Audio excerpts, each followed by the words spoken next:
buktikan kebenaran Al-Quran.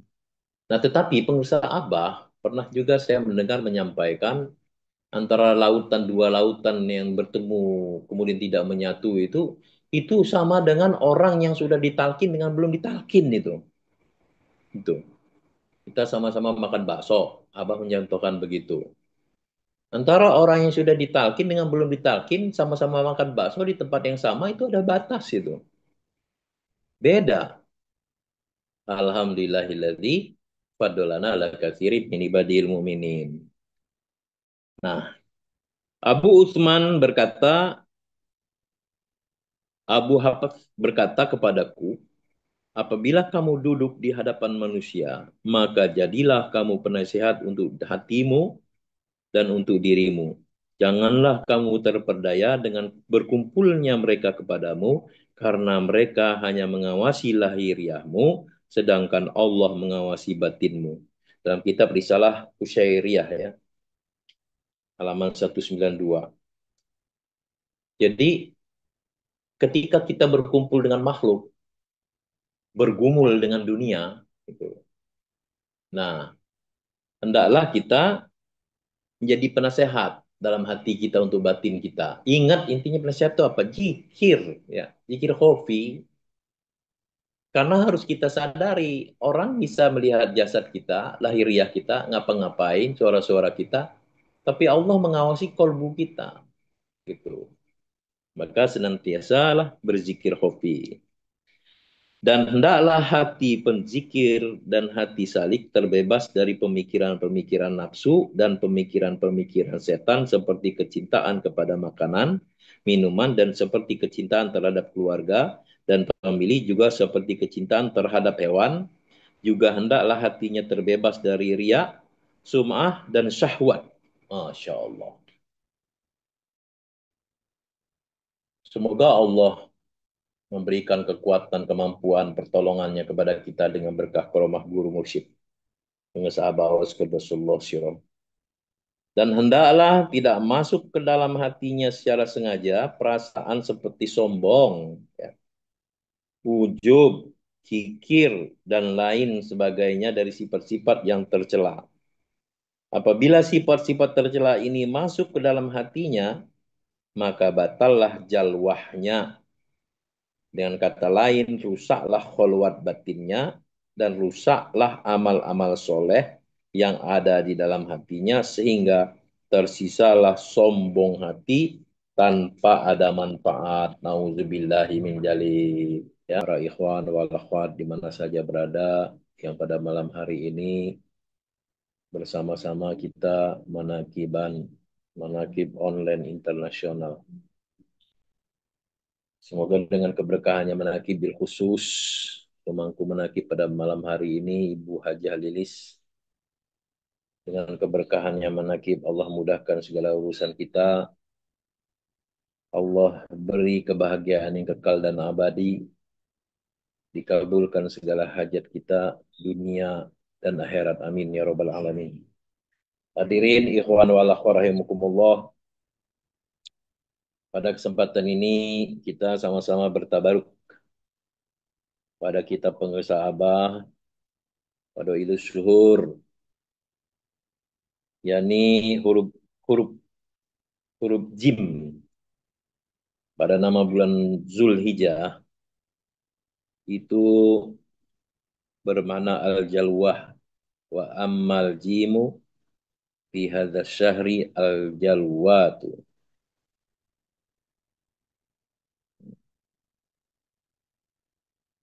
Al-jalwatu hiya urujul abdi minal kholwah bin nu'util ilahiyah.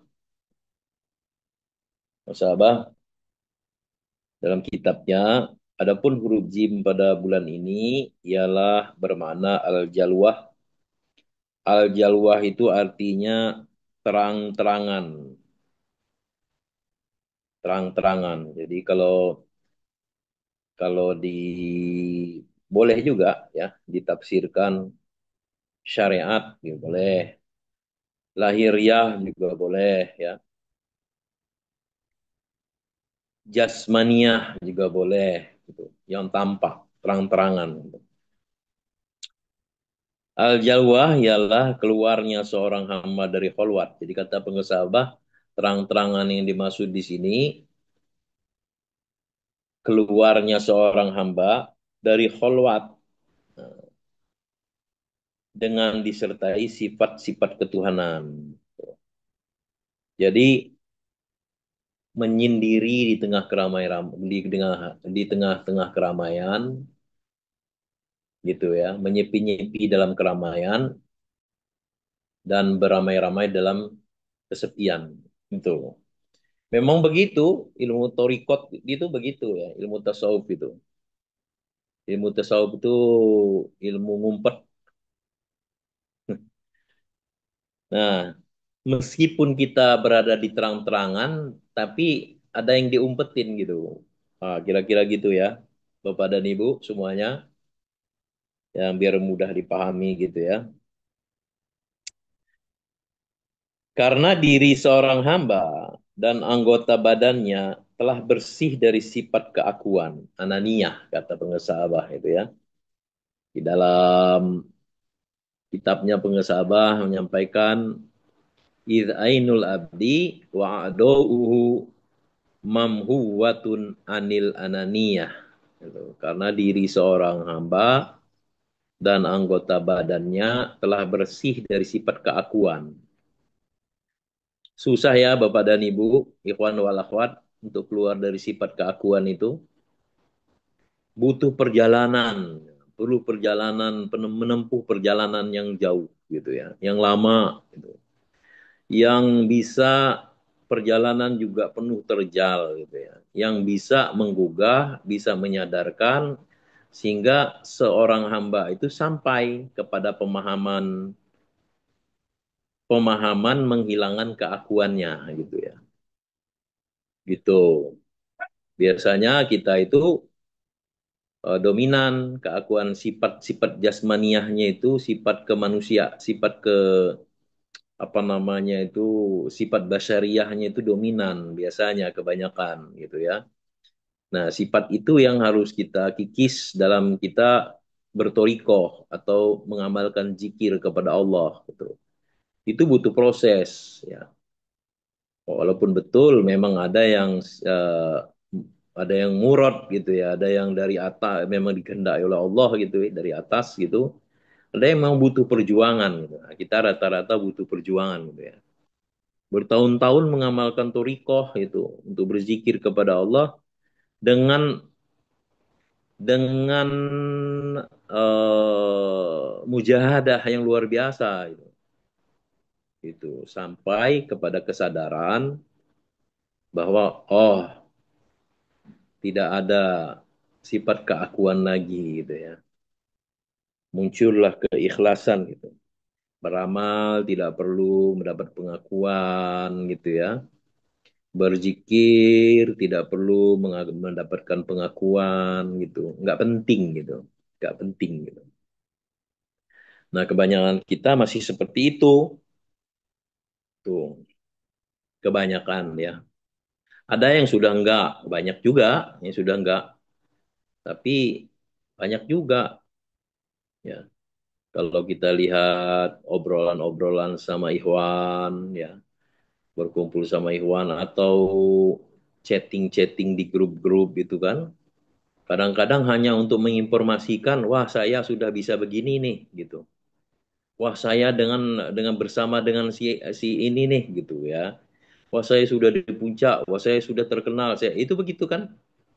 Nah jadi kalau kita sudah menyadari seperti itu, ya kita tidak akan melakukan seperti itu. Nah terkait dengan ini, ya memang itu perjalanan, bukan buat dihina, bukan buat di ini memang perjalanannya, perjalanan kita itu perjalanannya.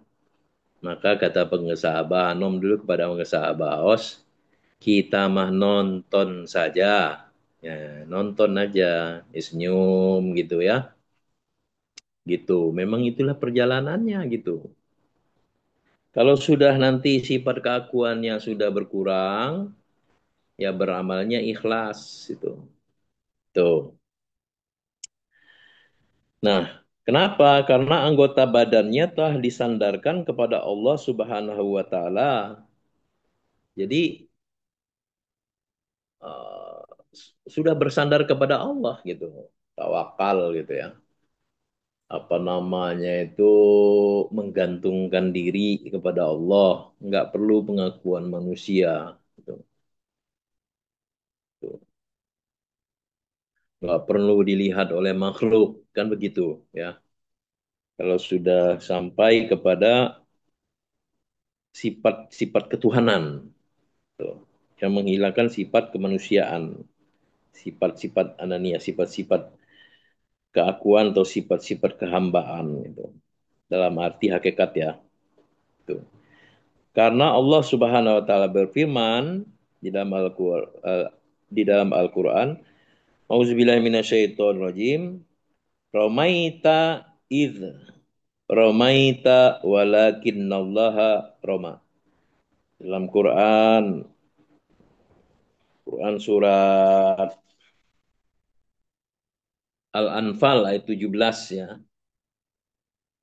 Nah, yang artinya dan bukanlah kamu yang melempar ketika kamu melempar, melainkan Allah lah yang melempar. Jadi kalau kita bisa berbuat sesuatu atau beramal sesuatu, sesungguhnya bukan kamu, bukan kita. Kan sudah nggak ada keakuannya. Jadi kalau para sufi terdahulu itu yang berzikir bukan saya, yang berzikir ya dia gitu. Nah itu ya sudah seperti itu ya. Kalaupun saya bisa berzikir karena Allah gitu kan. Kalaupun saya bisa beramal karena Allah gitu kan. Kalau sudah begitu, ya Allah orang lain kok nggak bisa. Nah ini muncul syukur gitu. Rasa syukur kepada diri kita. Alhamdulillahilladzi faddalana ala katsirin min ibadil mu'minin. Kita sudah dilebihkan ya dari kebanyakan orang-orang mukmin, orang-orang beriman.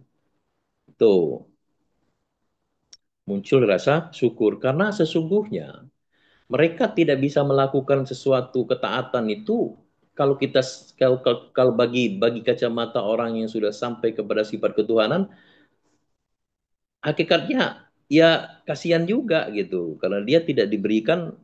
Nah itu ya sebenarnya tipis-tipis gitu ya. Jadi kita yang sudah diberikan hidayah oleh Allah untuk dapat berbuat kebaikan itu yang perlu disyukuri gitu. Nah, juga firman Allah Subhanahu wa taala, "Innal ladzina yubayyi'unaka innama yubayyi'unallah." Sesungguhnya orang-orang yang berjanji setia kepadamu, sesungguhnya mereka berjanji setia kepada Allah. Jadi kita berjanji ini kan sama dengan bayat gitu ya. Bayat kepada Allah untuk berjanji setia kepada Abah untuk melaksanakan mengamalkan zikir kan gitu. Nah, sesungguhnya itu kalaupun kita bisa berzikir atau mengamalkan itu kita berjanji setia kepada Allah. Itu. Jadi intinya kita bisa melakukan amaliyah itu bukan karena kita tapi karena Allah. Nah, hadirin ikhwan wal akhwat rahimakumullah. Pengarsa Abah menyampaikan dalam kitabnya ini yang dimaksud dengan jalwah atau terang-terangan tadi atau keluarnya seorang hamba dari kholwat yang kholwat itu menyendiri gitu, ya, menyendiri atau ya menyendiri. Yang dimaksud dengan jalwah itu di sini ialah kholwat di dalamnya yakni di dalam jalwah. Jadi nyumput ya. Tadi yang saya sampaikan dari awal. Oke, eh Kiai. halo, ya, Oke, kenapa Bon? nggak ada suaranya tadi. Sekarang? Udah ada, oke. Oh ya, ya baik.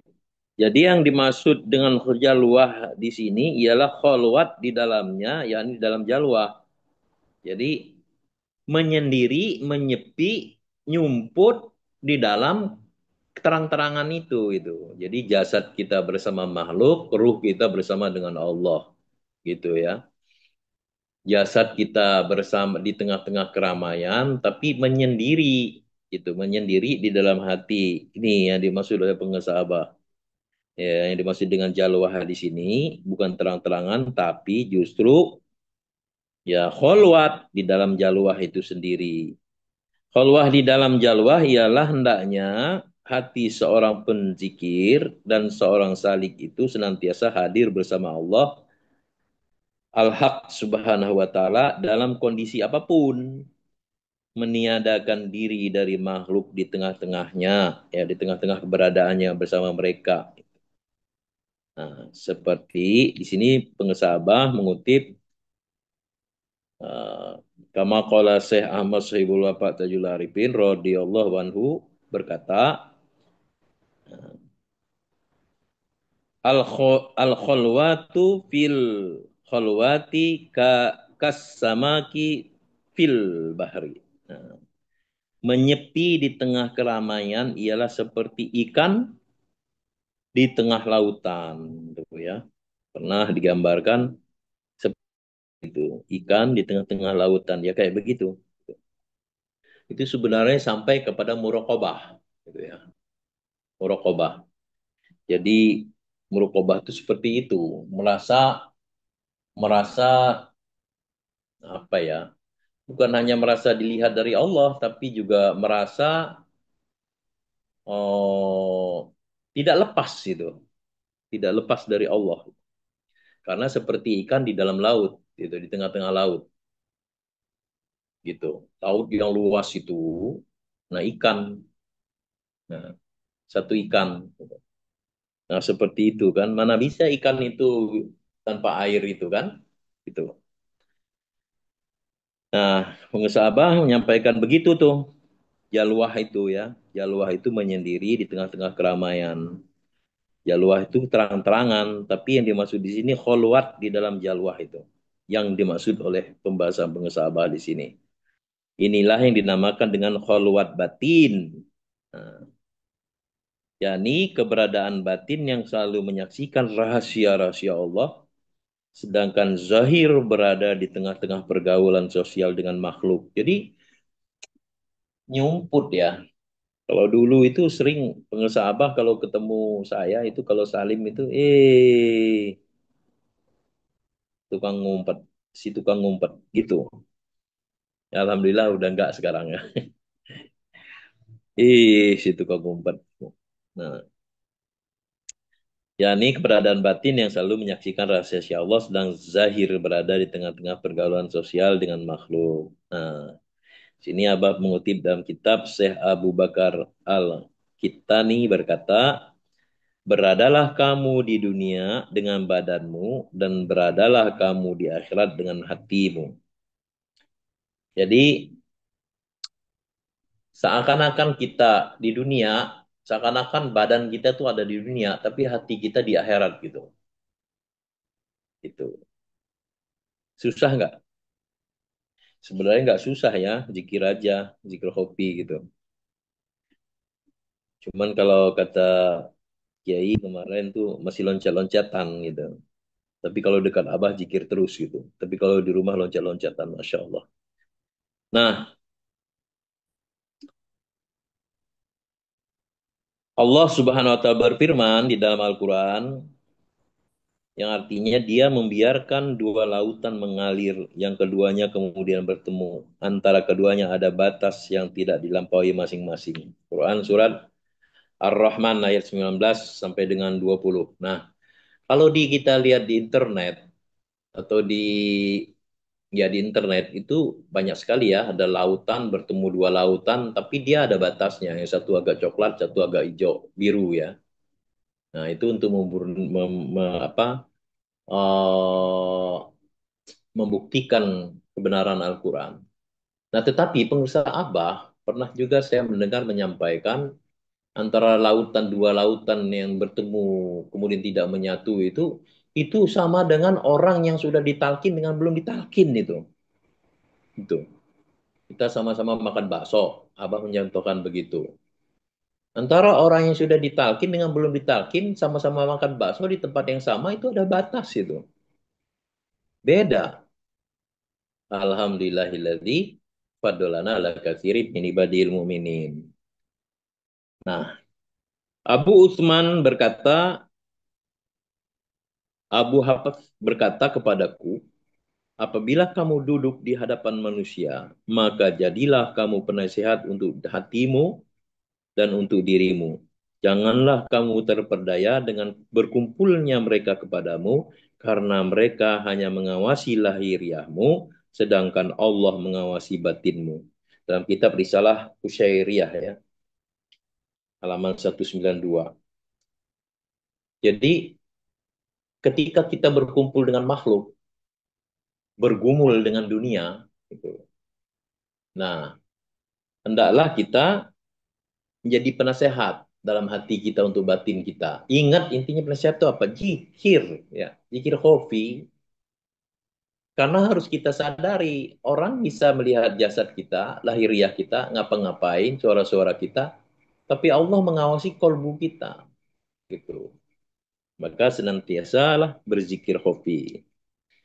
Dan hendaklah hati penzikir dan hati salik terbebas dari pemikiran-pemikiran nafsu dan pemikiran-pemikiran setan seperti kecintaan kepada makanan, minuman, dan seperti kecintaan terhadap keluarga, dan famili juga seperti kecintaan terhadap hewan. Juga hendaklah hatinya terbebas dari riak, sum'ah, dan syahwat. Masya Allah.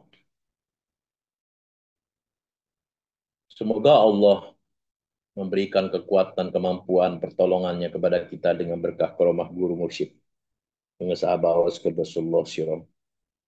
Dan hendaklah tidak masuk ke dalam hatinya secara sengaja perasaan seperti sombong, ya, ujub, kikir, dan lain sebagainya dari sifat-sifat yang tercela.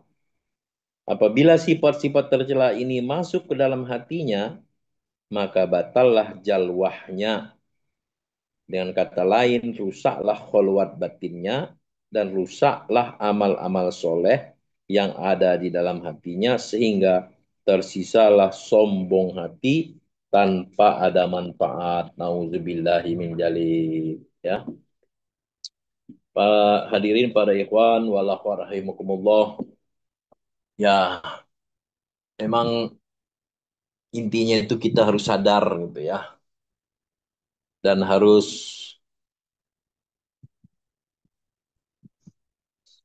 menyadari dengan zikir itu gitu, supaya kita terbebas dari rasa sombong. Karena ternyata ibadah itu juga bisa ditumpangi oleh kesombongan. Wah, saya sudah bisa begini. Saya sudah seperti Abah amalnya gitu kan. Saya apa namanya tidak beda. Saya paling Abah itu sama begitu ya. Nah, itu kesombongan tuh. Karena sesungguhnya iblis itu eh, apa? Profesornya para malaikat. Tapi karena sifat sombong, maka jatuh terpuruk menjadi hamba yang durhaka yang dilaknat oleh Allah. Nauzubillahi min dzalik. Semoga dengan keberkahannya, karomahnya, kejembaran rohanianya pengesabah, kita dijauhkan dari hal-hal sifat yang sombong, dan kita senantiasa semakin hari, semakin dekat, semakin mencapai kesempurnaannya. Amin ya robbal alamin. Adana Allah wa iyyakum ajmain. Assalamualaikum warahmatullahi wabarakatuh. Waalaikumsalam warahmatullahi wabarakatuh.